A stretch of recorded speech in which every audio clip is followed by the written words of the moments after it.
Eu quero começar. Oh, mas que surpresa! Vitor, eu sou a Lu.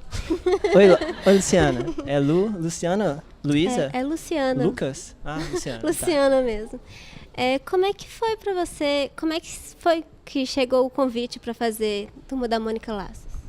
É uma boa pergunta, Luciana. O convite de Laços já veio bem antes, na verdade. Ele tem início em 2009, quando o Sidney Guzman teve a ideia de fazer um projeto chamado MSP50, em que ele chamou 50 artistas brasileiros para que esses artistas interpretassem a Turma da Mônica em histórias curtas, e cada um podendo mostrar a sua visão da Turma da Mônica. Então, em 2009, o Maurício estava fazendo 50 anos de carreira, e aí o Sidney saiu ligando para essas 50 pessoas, desde quadrinistas consagrados como Laerte, Ziraldo, Fábio Moon, Gabriel Bay, Ivan Reis, Renato Guedes. Tinha muita gente boa. Laerte foi primeiro. Aí, desde gente que estava já consagrada e gente que estava começando também, que ele achava que merecia uma chance. Então, um dia, sábado de manhã, o Sidney me ligou, me fazendo esse convite, explicando o projeto, falou, vão ser 50 artistas num livro só, e cada um vai poder mostrar a Turma da Mônica, qualquer personagem do Maurício, não necessariamente a Turma da Mônica, com seu próprio traço. Você pode escrever a história e desenhar ela. Oi! Você pode escrever e desenhar ela do jeito que você quiser. Com o personagem que você quiser, do jeito que você quiser. Aí eu escolhi o Chico Bento na época, fiz uma história de 4 páginas do Chico Bento. Eu tinha um mês para fazer essa história, acho que eu devo ter sido uma das últimas pessoas convidadas. E eu fiz essa história em um mês, cumpri o prazo certinho, entreguei ela. Eu lembro quando eu mandei o e-mail para o Sidney com a história, eu mandei uma versão em baixa resolução, só para ele ler na época. Eram umas 6 horas da tarde, eu mandei o e-mail para ele. Na mesma hora, meu telefone tocou, e era um telefone de São Paulo. Aí eu falei, não, deve ser o Sidney, alguma coisa está errada. Aí eu atendi o telefone, antes de falar qualquer coisa, eu só ouço uma voz do outro lado, falando assim, Vitor, vai tomar no... Cara, eu não vou falar palavrões porque tem crianças aqui, mas vocês entenderam onde que ele queria que eu tomasse. E aí, na mesma hora, eu fiquei, tipo, o que ele quer dizer com isso, né? Não pode ser uma coisa boa. Mas era um elogio. Aí, ele estava elogiando a história do Chico Bento, falando que gostou bastante e tudo. No dia seguinte, eu tive um retorno até do Maurício de Souza. Eu estava no cinema, indo ver Transformers 2, um filme péssimo, mas eu estava precisando ver alguma coisa. Eu não sabia que era péssimo naquele momento. Estava esperando o filme começar e o Sidney me ligou de novo, falando que o Maurício tinha visto a história e tinha ligado para o Sidney, porque até o momento, essas 50 histórias, o Sidney não estava mostrando elas para o Maurício. Ele queria Maurício de Souza, tá? Porque eu sou íntimo, né? Então eu falo Maurício. Mentira, eu não sou íntimo. Mentira, eu quase sou, vocês não sabem por que agora. Aí o Sidney falou que o Maurício tinha visto essa história. Ele falou, não estava mostrando as histórias do MSP50 para o Maurício, mas essa sua eu não resisti e acabei mandando para ele, que eu acho que ele vai gostar, que ele ia gostar. Aí ele acabou de me ligar aqui. Aí eu, e o que ele achou? Aí ele falou, Sidney. Eu falei, oi Maurício, tudo bem e tal? Ele falou assim, quem que é esse Vitor Cafage? Aí o Sidney falou, um cara lá de Belo Horizonte, é um menino que está começando agora a fazer quadrinhos. Eu fazia quadrinho há 1 ano. Nessa época, eu tinha começado a fazer quadrinhos em 2008, em 2009 eu já estava participando desse projeto. Falou, um menino faz quadrinhos lá em Belo Horizonte, você gostou da história dele? Aí o Maurício falou, se eu gostei, eu quero casar com ele. E isso está registrado no prefácio da Laços, eu não estou mentindo, eu fui proposto em casamento pelo Maurício de Souza. Então, nosso filho Laços está aí, né? Então foi uma alegria muito grande isso. Aí o Maurício me convidou para ir lá no estúdio dele em 2009. E aí desde 2009 tinha essa conversa da gente fazer outro trabalho juntos. O tempo passou e a gente chegou em 2011, né? Quando o Sidney me liga de novo, dessa vez fazendo uma proposta para Laços. Ele estava já com a ideia das graphic novels, né? Chamar alguns autores, principalmente dos MSP50. E na hora que ele me chamou para Laços, ele falou, olha, você vai fazer a Turma da Mônica. No MSP50 a gente podia escolher o personagem, tanto que eu escolhi o Chico Bento. Agora, nas graphic novels, não. Eu já tinha chamado o Gustavo Duarte para fazer o Chico Bento, já tinha chamado o Danilo Beirute para fazer o astronauta, e eu era o terceiro que estava ligando.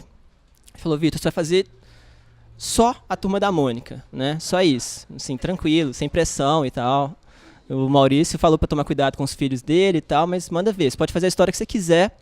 Eu só te peço uma coisa, que na sua história tenha uma cena de flashback e que esses flashbacks sejam desenhados pela sua irmã, pela Lu, que a essa altura já tinha começado a fazer quadrinhos também. Que por coincidência é essa pessoa que me fez essa pergunta. Porque ele queria que eu desenhasse a Turma da Mônica com seus 7 anos, né, a Turma da Mônica tradicional, e que a Lu fizesse cenas de flashbacks mostrando eles ainda mais bebezinhos, mais babies. Foi o único pedido que ele fez, porque o traço da Lu é ainda mais fofo do que o meu. Né? Ela consegue isso, porque todo mundo olha meu traço e fala, nossa, que fofo, que legal. Aí olha um da Lu, o dela é tão mais fofo, que olha pro meu de novo e fala, nó, que coisa de macho. Nó, futebol, tal. O meu vira testosterona pura depois comparado com o da Lu. Então foi esse o convite, a gente começou a trabalhar no mesmo dia, né? Quer falar um pouquinho? Não? Falou tudo. Eu estou respondendo sua pergunta. Claro. Luca, então respondida a pergunta? Tá satisfeita? Tô bem satisfeita. Você ficou satisfeito com o trabalho da sua irmã? Mais ou menos.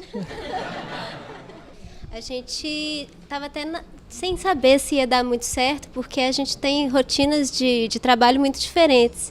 Meu irmão, ele é super organizado, super planeja tudo muito bonitinho assim antes. E eu sou um caos completo, assim, não tenho nada, não tenho disciplina, eu não tinha o hábito de desenhar todos os dias, desenhava quando dava vontade e se Deus quisesse eu terminava o que eu começava. E meu irmão não, todo certinho, tudo perfeito. Então eu ficava com medo de acabar atrapalhando o processo dele, mas acabou que na verdade eu aprendi muito fazendo junto com ele.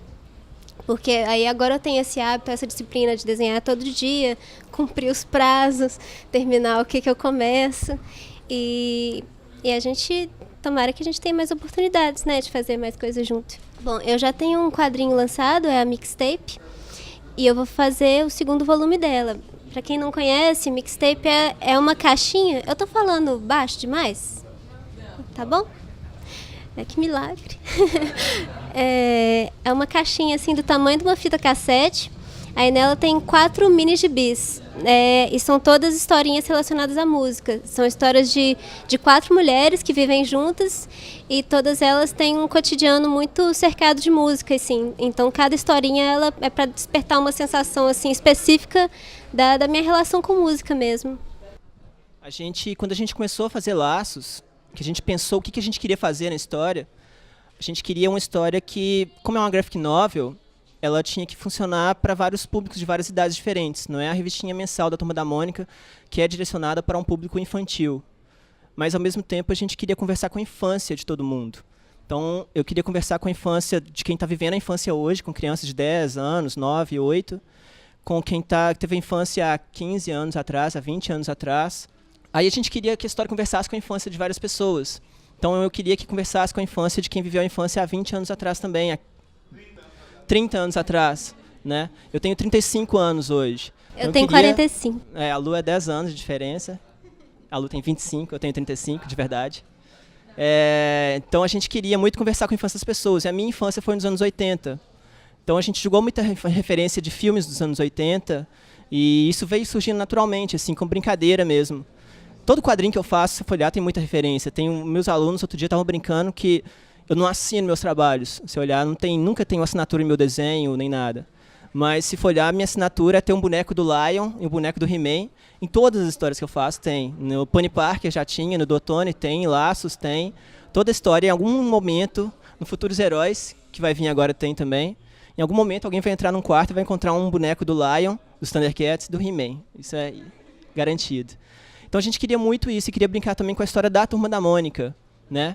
A gente pegou referências a histórias clássicas dos anos 80, a Mônica vestida de ratinho, né, que virou uma animação, histórias dos anos 90, que já é mais a fase que a Lu pegou, início dos anos 2000, tem coisas que eles falam. A gente foi jogando tudo que a gente queria um dia ter visto numa história da Turma da Mônica, a gente foi colocando lá, sem pudor nenhum, sem pesar nada, sem dó. A gente falava, nossa, sempre quis saber esse negócio dos sapatos, vamos fazer uma piada com isso? Vamos. Tem uma turma rival que eles encontram na história, que é uma turma que, quando eu era pequeno, tinha uma outra turma que era rival da Turma da Mônica dentro da banca, né? Tinha a Turma da Mônica e a turma do Bolinha. né? Vamos falar claro, assim, de uma vez. Sem rodeio. Polêmica. Polêmica. A gente é polêmica. Aí eu sempre que viria, quando era pequeno, eu queria ver o encontro da Mônica, da turma da Mônica com a turma do Bolinha. Eu não sabia que isso era impossível. Aí na nossa história, você for olhar, a turma rival deles, cada um ali está representando um personagem da turma do Bolinha, né? Tem o Bolinho, o Carequinha, o Juca, Zeca, Aninha, Plínio. Então estão todos lá representados de forma disfarçada, mas são eles. Então, a gente foi colocando tudo que a gente queria mesmo de referência na história e buscando o nosso próprio passado e no passado da turma da Mônica, essas referências que se encaixariam dentro do tema. Foi pensado e não foi assim também, porque para a história ficar verdadeira para a nossa infância, tinha que ter essas referências mesmo, para criar essa atmosfera toda, que foi, que nem o Tim costuma falar, por mais que a gente não tenha vivido essas aventuras que eles vivem em Goonies, Conta Comigo, a gente queria viver essas coisas. Então isso fazia parte do nosso imaginário na infância. Eu dou aula de roteiro numa escola de artes, escola técnica de artes visuais lá em Belo Horizonte. E depois que eu fiz laço, eu comecei a dar aula da matéria roteiro e criação de personagem. Até esse momento, eu nunca tinha pegado um livro de roteiro para olhar as coisas, como é que funcionam certinho, primeiro ato, segundo ato, ponto de virada, clímax. Mas é uma coisa que está dentro da gente, sabe? A gente assiste série, a gente assiste desenho animado, vê novela, filme, desde pequeno, lê quadrinhos. Então essa coisa de você ter o começo, a apresentação do herói. Faroeste tem muito isso, sabe? Filme de aventura tem muito isso, de ação, né? O herói tem um desafio, ele desenvolve, e no final ele vai de encontro ao vilão e tal. Então é uma coisa natural, assim. Oi? A jornada do herói é tipo uma fórmula. É tipo uma fórmula. É uma coisa que está dentro da gente, assim, não tem muito como escapar. Hoje em dia, nas minhas aulas de roteiro, quando eu estou explicando esse negócio de primeiro ato, segundo ato, etc., eu acabo usando do Otone, que é uma revista que eu fiz antes de saber disso, e ela está certinho, tudo nela se encaixa perfeitamente dentro disso. Mas não foi nada pensado assim antes. A gente, que nem eu falei, a gente recebeu a ligação do Sidney, eram umas 7 horas da noite, convidando para Laços, e a gente comeu alguma coisa rapidinho, empolgado, e já começou a trabalhar no mesmo dia. Aí, durante a madrugada, a gente já tinha a história, o que ia acontecer, já sabia o conceito da história inteira, o tema que ia ser. Acho que no dia seguinte a gente começou a estudar os personagens, isso porque a gente tinha 2 anos para fazer a história. De tanto tamanho a empolgação que a gente ficou na hora de querer, vamos fazer agora. O que... Quando a gente mandou pro Sidney, assim, no dia seguinte, né, ele falou assim, nossa, gente, calma. Calma, eu tenho que editar outros álbuns antes, isso aqui vai ficar mais pra frente. E isso foi muito bom pra gente, porque a gente recebeu isso com muita naturalidade, receber esse convite, né? Se a gente parasse a pensar e começasse a falar, nossa, a história tem que ser boa, tem que fazer isso, tem que acontecer aquilo, a gente ia ficar meio travado. O que me leva a uma pergunta. Luciana, você sentiu pressão ao trabalhar com personagens tão famosos e conhecidos da cultura brasileira? Olha, Vitor, não, por sorte, por isso mesmo, né, que você falou. Como a gente já começou a trabalhar na história, meio que por inocência mesmo, assim, na hora, já pensando como é que... O tanto que ia ser divertido fazer, né, botando todas essas referências. Então a gente já partiu desse impulso e foi seguindo isso, até que só no final a gente foi sentir uma certa pressão, assim. Mas foi só divertido mesmo. A pressão vem mais no final porque você sabe que você está terminando, você vai entregar aquilo e as pessoas vão ver. E na hora que você está terminando é a hora que você menos gosta do seu trabalho. Você já está trabalhando nele há meses, você já está enjoado daquilo. Você está assim, nossa, essa história é muito batida. Todo mundo sabe que isso vai acontecer. Só porque a gente já sabia. A gente fica cansado de ler a mesma história o tempo todo. Então, na hora que a gente chega no final, acha tudo horroroso e chato, aí que vem a pressão. Não, todo mundo vai ver. Mas, ao mesmo tempo, a gente tinha muita segurança, porque cada etapa do trabalho, a gente ia mostrando para o Sidney Guzman para ele aprovar, ver se estava ok, né? Desde o roteiro, os primeiros estudos de personagens, thumbnails das páginas, versão a lápis, depois mais colorida. Cada passinho, assim, o Sidney supervisionou, e ele é fã da turma também, e ele trabalha ao lado do Maurício. Ele não ia deixar a gente fazer uma história tão chata e horrorosa quanto estava parecendo pra gente naquele final, assim, do processo. A gente, tanto eu quanto a Lu, a gente antes de fazer Laços, nunca tinha feito uma história tão longa e nunca tinha trabalhado com editor e com editora. Né? A gente vem do quadrinho independente, a gente faz quadrinho independente ainda. E ter o Sidney como editor foi muito legal, para dar essa pouquinho de segurança pra gente. Mesmo assim, a gente continua inseguro. A gente terminou Laços muito, nossa, e agora e tal. Aí o Sidney começou a ler e ele gostava, ele me ligava, falando, não, aquela cena tal tá relacionada com aquela da página tal, empolgadaço, assim. Mas ainda assim a gente sentiu uma insegurança muito grande. A gente só foi ter uma segurança maior com Laços quando a gente recebeu um bilhetinho da filha do Sidney, de 10 na época. 8? Que isso? 10 ou 11 já. Da filha do Sidney, que leu, então a gente atingiu o público infantil bem, que ela adorou. E principalmente do Danilo Beirute, que tinha feito a do Astronauta antes, que tinha feito o maior sucesso, super elogiado e vendeu muito bem. E o Danilo Beirute, quando ele leu a nossa, ele mandou uma mensagem de celular para o Sidney, uma mensagem gigante. E assim, ele apontava vários pontos que era exatamente o que a gente queria que as pessoas sentissem. E o Danilo escreveu assim, uma mensagem, quando o Sidney leu para mim pelo telefone, eu falei, cara, manda essa mensagem para mim, encaminha ela para mim, que eu quero ter isso impresso, colar na parede, para eu nunca mais duvidar tanto assim do nosso trabalho, né? Porque foi uma mensagem fantástica, assim. O Danilo é um cara fora de série, o Gustavo, que fez o Chico Bento agora, também é outro cara fora de série. Os dois caíram de elogios na nossa revista. São dois dos quadrinistas que a gente tem mais como pessoas que a gente aprende com eles, de todos, assim. Então, a pressão veio exatamente como a Lu falou. Respondendo a minha própria pergunta, a pressão veio nesse finalzinho só. E agora a gente já gosta da história, né? Agora a gente com gosta esse distanciamento. É porque, que nem eu falei, era um projeto mais longo que a gente tinha que ter feito. Então, até agora eu tinha feito tirinha, histórias curtas. Então, com Laços, um processo tão longo, quando você chega no final, que nem a Lu falou, tudo já não é mais novidade para você. Você olha aquilo tudo e fala, nossa, isso está muito batido. E, na verdade, era porque a gente estava trabalhando naquilo há 1 ano e meio, né? E a gente até se parar um pouquinho e pensar nisso, você fica alguns minutos enlouquecido, dando soco na parede, correndo pelado pela casa, né? Claro! Não. E o cabelo dele tá super comportado hoje. Você tinha que ver uns meses atrás. Tava igualzinho o Cascão. Tava igual o anjinho da Turma da Mônica, pelo que sabendo, tá? Não.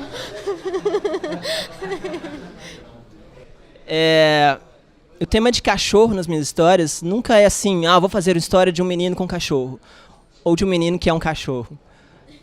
Nunca pensei nisso antes, mas acho que a gente convive com cachorro desde pequeno, né? Valente é um pastor alemão que a gente teve. A gente teve o Valente 2 também, que era bisneto dele. Dama, Princesa, Buana, Bu, todos são pastores que a gente teve. Hoje a gente tem um vira-lata, a gente mora em apartamento, tem um vira-latinha chamado Tango. Então a gente sempre conviveu muito com cachorro, e eu acho que eu sempre aprendi muito com cachorro. E quando eu era pequeno eu não tinha muito amigo na escola, porque a gente, além de nós dois, a gente tem um irmão mais velho ainda, e meu irmão é 4 anos mais velho que eu. Então, tanto na escola quanto no apartamento, meu irmão era muito encrenqueiro. Então, ele gostava de bater nos meninos um pouco menores que ele, um pouco mais novos, que, por sua vez, eram um pouco mais velhos que eu. Então, eles descontavam em mim. Aí, eu não fazia muito amigo. Então, os amigos que eu tinha eram muito meus cachorros. E no Valente, a ideia de fazer o cachorro representando... O Valente é quase uma autobiografia, ele é muito baseada na minha vida, na minha adolescência e até coisas que vieram depois. A ideia de fazer ele como um cachorro é porque eu adorava desenhar bichos, assim. Eu acho que o animal ele te dá um leque maior de trabalhar as expressões dele. Com o Valente, com a orelha dele, eu mostro se ele tá se sentindo bem, se ele está cabisbaixo, se ele está mentindo. Então, o rabo dele mostra muita coisa também. Eu queria brincar um pouco com isso. E eu queria deixar algumas coisas um pouco mais escondidas, mas ao mesmo tempo claras. Por exemplo, o Valente, logo, ele é um cachorro, que sou eu, e logo no começo ele conhece uma gatinha. Então, quer dizer, um cachorro e uma gata, ele se apaixona por ela, mas você sabe que eles são diferentes, que aquilo, no fundo, você sabe que aquilo não vai dar, não é para dar muito certo. Um cachorro e uma gata não tem que dar certo. E o cachorro tem muito essa coisa, o Valente, ele não tem muita habilidade com as garotas de mostrar o sentimento dele, ele se mostra demais. E o cachorro tem isso dentro dele, né? O cachorro, para quem tem cachorro em casa, né, sabe que você chega em casa, ele vai pular em cima de você, translocadamente, é tipo, eu te amo, eu te amo, eu te amo, eu te amo. Vira a barriga, eu te amo, eu te amo, eu te amo. E o cachorro é bem isso. Eu queria que o Valente tivesse um pouco disso, de demonstrar os sentimentos sem ligar muito para nada, sem ligar porque as outras pessoas vão pensar. Porque eu tenho um pouco disso e adolescente eu tinha mais. Por isso que eu não arrumava namorada nenhuma. As meninas não gostam disso. Elas gostam de caras misteriosos e bacanas e tal. Pelo menos eu acho. Então foi isso, mas nunca foi proposital, vai ser um menino com cachorro. E tudo que a gente faz tem muito da gente também. A gente sempre é muito sincero, a gente se expõe muito nas nossas histórias. Não só o Valente, que é muito a minha história, mas em Do Outono, aquela coisa do menino se despedindo das coisas, se despedindo de cachorro, a gente já teve que fazer isso em processo de mudança, de deixar cachorros para trás. No Laços mesmo, a gente coloca muito da nossa infância, de quem que a gente é. Nos personagens do Maurício, né, a gente consegue colocar dentro das situações que eles vivem, coisas que a gente viveu. Nas cenas da Lu mesmo, no final da história, quando eles se encontram, quando eles se conhecem, a ideia ali é que eles estão na escola e os pais estão atrasados, então eles estão no que a Lu chama de a sala dos esquecidos.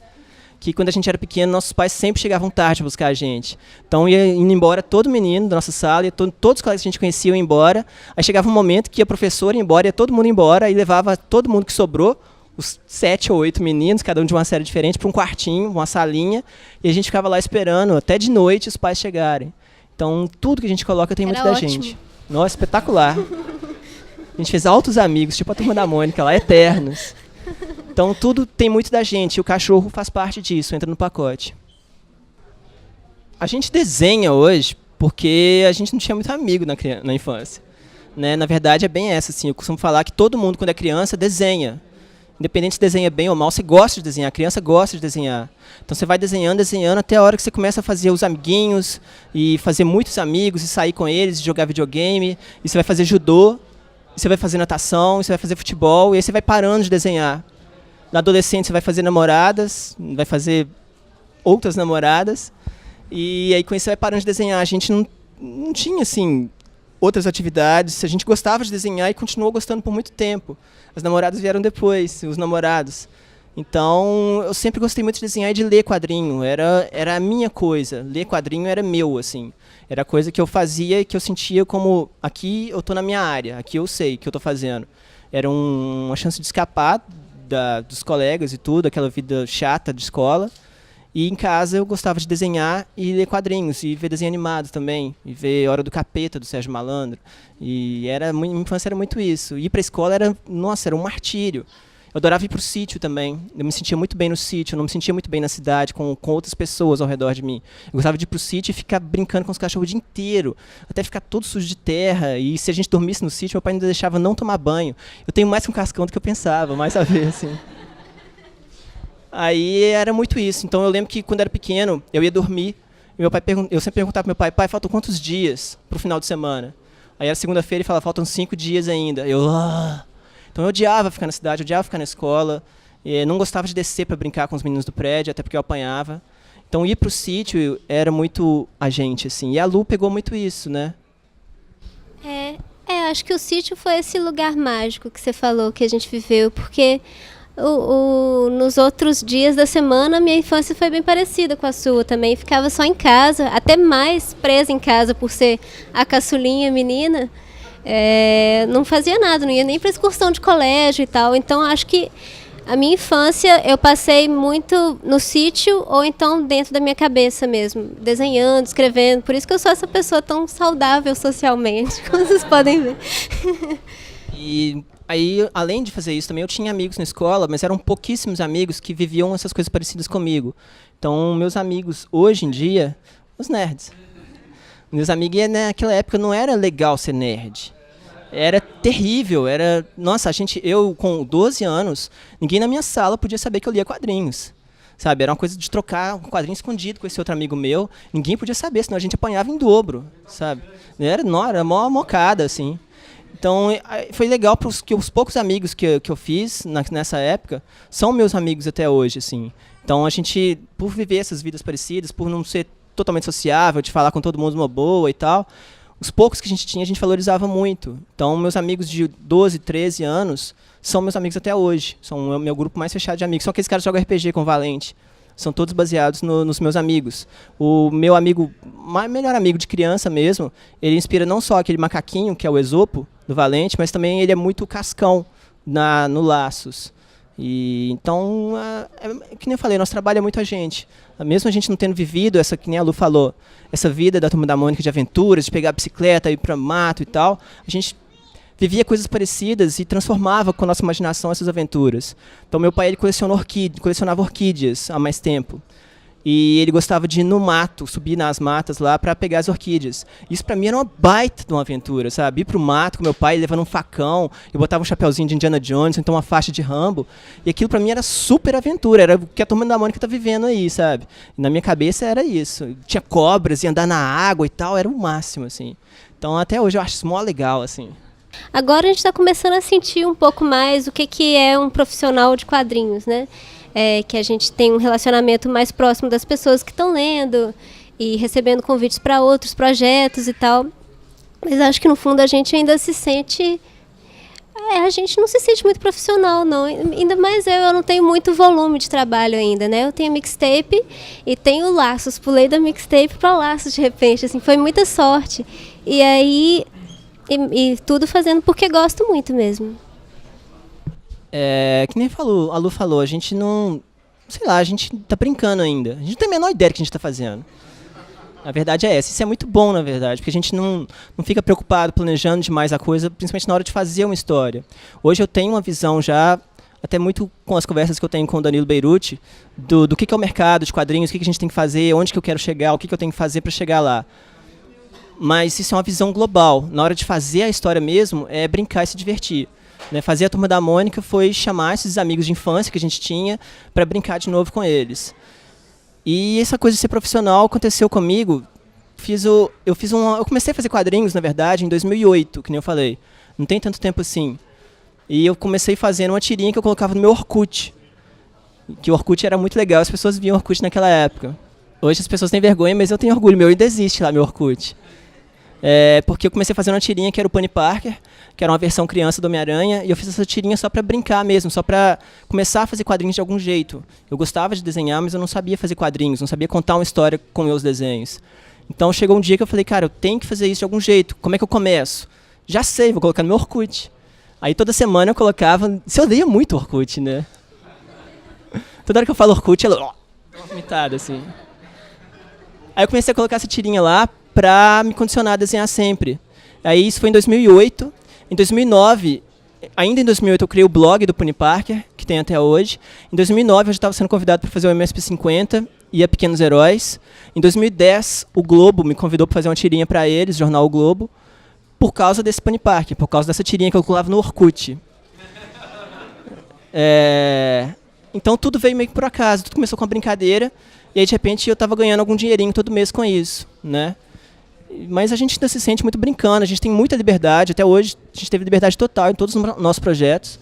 Tanto o jornal me dá essa liberdade, quanto o Sidney deu pra gente também para fazer laços. Ele foi completamente aberto com todas as ideias que a gente colocava. Então, sabe, o negócio de virar profissional foi simplesmente porque um dia eu tive coragem de mostrar meu trabalho no Orkut para as pessoas verem, sabe? A partir dali a coisa foi caminhando. Se eu tivesse mantido tudo escondido na gaveta, nada disso teria acontecido, eu nunca teria conhecido Salvador, ou Fortaleza, ou Curitiba, ou Porto Alegre, etc. Tudo começou com o Orkut. Sylvester Stallone e Homem-Aranha. Foram os dois que mais marcaram, assim. Eu comecei a ler quadrinhos, colecionar quadrinhos com Homem-Aranha. Homem-Aranha número 37, da editora Abril, que é uma história dele com um fanático. Foi a primeira revista que eu comprei e a partir dali eu comecei a colecionar. E a banca, que nem você falou, tinha em toda esquina. Então, mesmo quando eu era criança, que eu não podia sair muito longe de casa, fazia isso escondido, meus pais permitiam ir na banca, né, que era pertinho e tal. Então, a banca era um refúgio que a gente tinha, que dava para chegar lá, sem atravessar as ruas e avenidas mais perigosas. E o Stallone é o máximo também.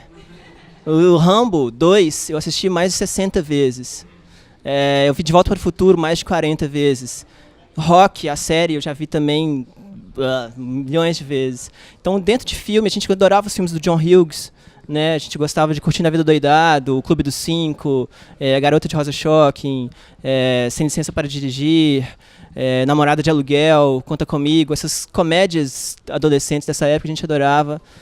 O que mais? E filmes era muito essa coisa também, além desses, o Stallone.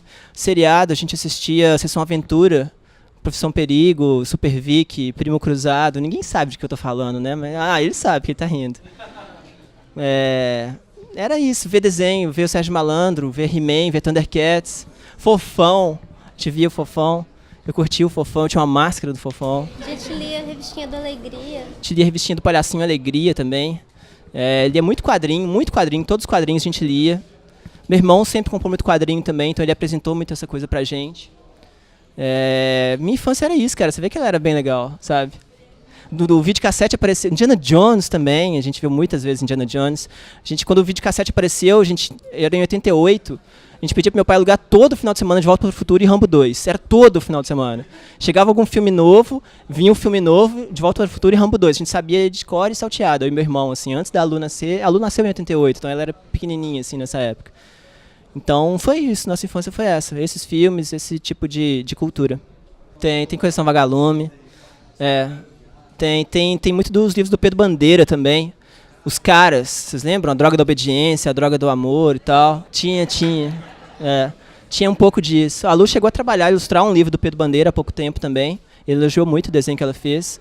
E outra coisa que influenciou muito também, que eu estou esquecendo de falar, é Calvin e Haroldo, né? Eu lia quadrinho de super-herói, bastante quadrinho de super-herói, mas a gente lá em casa comprava o jornal O Globo todo domingo. Eu não sei exatamente por que era o Globo e era só domingo. Eu acho que é porque meu pai torce pro Flamengo, eu também. E lá em Belo Horizonte a gente não tinha muito acesso assim, às coisas, não tinha internet na época. Então o Globo era o jornal que chegava lá com notícias de futebol. E no Globo eu conheci Calvin e Haroldo, que é uma tirinha que eu acho que é o melhor quadrinho que eu já li na minha vida, assim. Então o Calvin e Haroldo também era a tirinha que eu lia de pequenininho mesmo e achava aquilo fantástico, achava aquilo incrível. Influenciou demais o Penny Parker, que foi meu primeiro personagem. Quando o Globo me convidou para fazer o Valente também, foi um prêmio assim, para mim, porque quando eu era pequeno eu gostava tanto de Calvin que eles tinham um suplemento chamado Globinho, eu pegava e guardava o Globinho, juntava, eu tenho pilhas de Globinho lá em casa só por causa de Calvin. Eu colecionei até acabar a tirinha do Calvin. E de repente o Globo, que era o jornal que tinha me apresentado Calvin, me convida para fazer parte da sessão de tirinhas deles. Isso foi um prêmio para mim, foi muito legal, mais que qualquer dinheiro, assim. Então eu voltei a colecionar tirinhas do Globo por conta disso, por causa do Valente, entrando no lugar que um dia foi do Calvin e Haroldo. Isso para mim é uma honra gigante, assim, que ainda é uma influência muito grande para mim também. E eu nasci no finalzinho dos anos 80, né? Então eu não vivi essa infância enquanto estava acontecendo, mas meu irmão foi me apresentando isso tudo ao longo da vida. Então eu acho que não é porque os anos 80 acabaram que os anos 80 acabaram, né? Ainda dá para ver, ainda mais com a internet, né? Você tem contato com o que você quiser, você só precisa de ter uma pessoa mágica que te oriente para você descobrir os caminhos. O Calvin influenciou muito meu traço, principalmente no Penny Parker, né? Quando eu comecei a fazer ele, que eu tive a ideia de fazer uma tirinha por achar aquilo mais simples, a única referência que eu tinha de tirinha era Penny Parker. Depois que eu fui conhecer outras coisas, o próprio Peanuts, o Charlie Brown, eu não gostava muito das tirinhas dele quando era pequeno, eu gostava do desenho animado. O desenho animado do Snoopy eu achava fantástico, mas as tirinhas, quando eu pegava para ler, não era para mim, sabe? Era muito adulto, era muito filosófico. Hoje eu adoro, mas quando eu era pequeno, não. Então o Calvin me influenciou muito nessa questão do traço, sim, bastante. Na narrativa dele também, no tema de infância também. É isso. Assim, a maior parte da minha vida, minha influência maior, tanto como narrativa quanto com traço, foi da própria Turma da Mônica mesmo. Eu tenho 25 anos, então vamos botar aqui, por 15 anos da minha vida, não, mais que isso, eu só li a Turma da Mônica e li alguns mangás de vez em quando. Eu li Sakura, eu gostava muito de Sailor Moon também, né, do anime. Então, por muitos anos, essas foram as minhas influências, mas eu acho que isso não é o que se mais percebe hoje no meu traço. Eu tenho influência da Jen Wang, que é uma artista americana ou canadense, ela, hein? Eu não sei. Jen Wang. Eu gosto do traço dela, gosto do Cyril Pedrosa. E tem um desenhista da Turma da Mônica, que o nome dele é José Márcio Nicolosi. Que a gente não sabe, né? Porque as histórias não têm as assinaturas dos desenhistas, mas desde pequena eu percebia uma certa diferença no traço de algumas histórias, assim. O desenho era mais fofinho, era mais movimentado, então eu acabei pegando isso sem querer mesmo. Eu adoro Miyazaki, adoro Totoro, Ariete, todos que eu vi eu sou apaixonada, só que eu fui conhecer todos depois, assim. Eu já tinha feito mixtape. Aí eu vi o meu vizinho Totoro depois, aí eu até percebi algumas semelhanças até em algumas coisas. Eu falei, não, que legal! Eu pensei igual um grande gênio. Mas eu só fui conhecer depois, então foi uma influência que veio depois. Eu posso usar agora. A gente primeiro quer continuar fazendo quadrinhos do jeito que a gente vem fazendo mesmo. Esse é o nosso principal interesse agora, assim, nosso principal objetivo. Acho que as coisas desde de Laços começaram a crescer mais pra gente, nosso público cresceu bastante. Eu sempre tinha feito quadrinhos independentes e eu vendo meus quadrinhos diretamente pelo blog. E depois que saiu Laços, teve uma tiragem do Valente que acabou assim, em 2 meses, porque o pessoal gostou de Laços e procurou outras coisas nossas. Então a gente tem essa consciência de que a coisa aumentou. A gente está achando legal, porque quando o seu público aumenta como um todo, tem mais chances de se encontrar mais pessoas que gostem do seu trabalho. Eu tenho interesse em fazer animação, do Valente, inclusive, de licenciar e tudo o produto, mas mantendo esse controle total que eu tenho em tudo que a gente fez até hoje. A gente quer simplesmente continuar contando nossas histórias do nosso jeito, sem precisar adaptar a nada, sem precisar entrar numa modinha, numa tendência. A gente quer continuar contando nossas histórias do nosso jeito. Enquanto a gente tiver contando histórias para contar, a gente vai continuar fazendo isso. Eu quero fazer livros infantis também. Eu tenho vontade, tanto eu quanto a Lu. A gente tem vontade de escrever e ilustrar livros infantis e animação. E o que aparecer, assim, acho que tudo que a gente tiver liberdade para trabalhar. Quadrinhos é legal porque te dá muito essa liberdade, né? Você pode fazer uma revista sozinho, se você quiser. Uma animação você não faz sozinho. Um filme, dificilmente também você faz sozinho. Né? O quadrinho, se quiser, você senta, que nem falaram antes, você senta a bunda na cadeira e vai desenhar e vai fazer. E tem que mostrar isso para alguém em algum momento. Só assim que as coisas vão acontecer. Enquanto a gente tiver essa liberdade que o quadrinho dá pra gente, de fazer o nosso trabalho do nosso jeito, a gente continua trabalhando e a mídia... Eu adoro quadrinho, então se eu puder continuar trabalhando só com quadrinho, eu estou muito satisfeito. Eu já estou satisfeito hoje. Se eu puder aposentar, hoje eu aposentava. Mas como ainda tem algumas histórias que eu tenho vontade de contar, eu pretendo continuar fazendo isso com quadrinhos por um tempo. Acho que não. O Pony Parker, quando eu comecei a fazer o Pony Parker, eu mandei uma carta para a Marvel e um e-mail, até porque eu não sabia como é que as coisas funcionavam. Então eu falei, se vocês quiserem que eu pare de fazer isso agora, eu paro, sabe? Não preciso me processar nem nada. Mas o Pony Parker ele ficou só na internet. Então a ideia era só essa, né? Ele ia ficar só no meu Orkut o tempo todo. Mas acabou vindo pro blog. A ideia dele era fazer tipo umas 10 tirinhas, 15, acabei fazendo 140. Isso foi muito importante para eu aprender a fazer quadrinhos. Então, assim, e acabou que como eu fazia ele em inglês e português, ele foi muito para fora, assim. Então eu já vi em vários fóruns, inclusive o fórum oficial da Marvel, eu já vi um tópico lá, Pony Parker, e as pessoas comentando e tal, graças a Deus, sempre elogiando e tal. Mas da Marvel mesmo eu nunca tive nenhuma resposta. Existe hoje uma conversa da Panini com a Marvel para lançar o Pony Parker como uma coisa oficial aqui no Brasil, mas acho que é um pouquinho difícil, mas que existe essa conversa, existe. Eu acho que assim, se fosse para sair, sabe, que nem falar, a Panini falou comigo, você perde os direitos, porque os personagens são da Marvel, se for sair e tal, você vai ganhar como um desenhista e tal. Falei, cara, eu nunca tive direitos, sabe, para mim sempre foi os personagens da Marvel. Se aquilo ali saísse pela Marvel com um selinho deles e eu não ganhasse nada com aquilo, eu já estava feliz da vida e satisfeito, sabe? Porque eu não faço quadrinhos, sinceramente, a gente não faz quadrinhos pensando em quanto a gente vai ganhar e tudo. Se a gente pensasse em ganhar e ficar rico, a gente não estava fazendo quadrinhos para começar, né? Então, assim, se Pony Parker saísse pela Marvel, a autorização deles, cara, eu falo, toma, é seu, não tem problema nenhum. E a gente sempre foi, então era uma brincadeira, eu nunca fiz para ganhar nada, sabe? E esse desenho da Marvel, ele tem outra linguagem, são super-heróis mesmo, é aventurinha e tal. O Pony Parker, ele é muito, acho que para quem gosta de Charlie Brown mesmo, de Calvin, ele é um melancólicozinho, ele quase não tem ação. Valente menos ainda, né? O Valente, eles só conversam e andam, sabe? Todas as tirinhas. Conversam, andam e comem, todas as tirinhas. Por isso que é uma das coisas que eu penso na animação do Valente, falei, nossa, cara, isso vai ficar muito chato, porque na animação eles só conversando e andando e comendo, sabe? Mais um dia, quem sabe, tô pensando. Né, mesmo no Snoopy eles adaptam um pouquinho, eu acho, pro gosto infantil. Que nem eu falei, quando criança, não gostava da tirinha de jeito nenhum. Achava super sem graça. Mas as animações, cara, como eu gostava. Sabe, Charlie Brown de Halloween, cheio de furo na roupa de fantasma. A cartinha que ele quer entregar pra menininha da escola. A menininha ruiva, quando ele ganha um beijo dela, esquece. Quando o Lino rouba a menina do que ele tá gostando. Nossa, vi tantas vezes aquilo.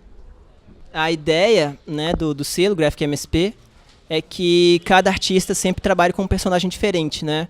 Então teve o Astronauta do Danilo, que fez muito sucesso, teve essa nossa, teve o Chico Bento. Tá vindo agora, mês que vem, o Piteco, feito pelo Chico, que tá lindo, lindo, lindo. E a ideia é que sempre sejam artistas novos. Então acho que a gente teve nossa chance, fizemos tudo que a gente queria, fizemos o nosso melhor, mas está cheio de artista bom no Brasil. Tem muito artista bom no Brasil hoje, de vários estilos diferentes. E acho que o mercado está começando a entender isso, os próprios quadrinistas estão entendendo isso. Sabe? Tem muito quadrinista independente hoje que, antigamente, quando falava quadrinista independente, você pensava que tinha que ter palavrão em todas as páginas, tinha que ter um pinto em todas as páginas, sabe? Você tinha que fazer uma coisa muito transgressora em todas as páginas, pra você mostrar que você é independente, que você é alternativo, tinha que ser transgressor. Hoje em dia não, hoje em dia você entende que quadrinho independente é só o quadrinho que você faz do jeito que você quer.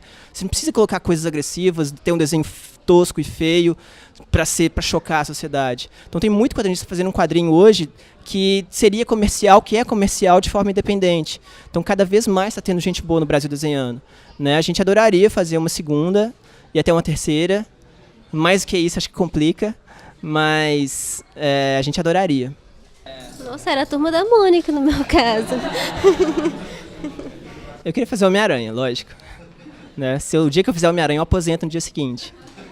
Eu queria, quando eu comecei a fazer quadrinho, quando eu decidi fazer quadrinhos, eu sou formado em design gráfico, em BH, eu tive meu escritório de design, fui diretor de arte numa outra empresa por um tempo, e eu queria muito fazer quadrinhos e larguei esse emprego com esse sonho. Eu tinha já um outro emprego que me garantia um dinheiro, uma renda mensal, e meu sonho era desenhar para Marvel. Quando eu comecei a fazer quadrinhos, um pouquinho antes de começar a fazer o Pony Parker, meu sonho era desenhar para Marvel. Eu queria simplesmente desenhar para Marvel. Não queria saber de escrever histórias nem nada. No meio do caminho, esse meu objetivo mudou. Eu comecei a gostar muito de contar minhas histórias, e acho que hoje eu não seria satisfeito só desenhando história que outra pessoa escreveu. Mas que vem muita história ruim de lá, né? Não só da Marvel como da DC. Então, assim, se viesse um roteiro ruim para eu desenhar uma história do Cavaleiro da Lua, do Doutor Estranho, sabe? Eu ia me sentir muito broxado fazendo aquilo. Então eu não ia gostar de fazer aquilo. Eu gosto de fazer o meu quadrinho, mesmo que vai ser um público menor, e na verdade nem é tão menor assim, que o quadrinho americano não está vendendo mais tão bem. Gostaria muito de fazer, contando minhas histórias. Então, se eu fosse trabalhar o Homem-Aranha hoje, eu gostaria muito, por mais prepotente que seja, de escrever ou desenhar uma história com ele. Coisa parecida com o que o Grandpa fez numa coletânea. Há pouco tempo ele fez uma história do Wolverine, o Eduardo Medeiros, que é um outro quadrinista fantástico brasileiro, fez uma história do Homem-Aranha, inclusive curtinha, que ele escreveu e desenhou. Era uma coletânea separada, diferente, fora da cronologia. Agora está saindo uma do Batman, preto e branco, que tem também o Grandpa, tem o Rafael Albuquerque. Então eu queria fazer uma coisa nesse sentido, sabe? Uma historinha de... Tá, eu queria fazer uma história longa do Homem-Aranha também, eu tenho a ideia e tudo, mas se eu pudesse fazer uma historinha de 5 páginas do Homem-Aranha sendo do meu jeito, eu escrevendo e desenhando do meu jeito, eu tava realizado, eu podia aposentar e mudar para as Bahamas, curtir meu dinheiro, que eu não tenho hoje. Assim, que nem o Tim falou, contar as nossas histórias pra gente é expor a gente mesmo, né? A gente nunca foi muito sociável, assim, eu não sou muito boa falando, por exemplo. Então, desenhar é o meu jeito de comunicar com as pessoas. Então, eu me sinto mais verdadeira fazendo tudo do zero, assim, criando o personagem, a história, sabendo qual que é a ideia que eu quero passar. Eu acho que ele sempre foi do sistema, né? Por ser de uma grande empresa igual a Marvel, ele sempre fez parte desse sistema. Então, desde muitos anos atrás, anos 70, já tinha animação dele. Então, ele já estava na televisão. A televisão já é uma coisa massificada, que o quadrinho não é. Então, acho que é uma evolução natural. O personagem tem mais de 50 anos, né? E que fez sucesso até hoje, que o público conhece tanto. É natural que ele vá caminhando. Surgiu no quadrinho, que é uma coisa pequena. Aí vira animação, teve a série de TV também.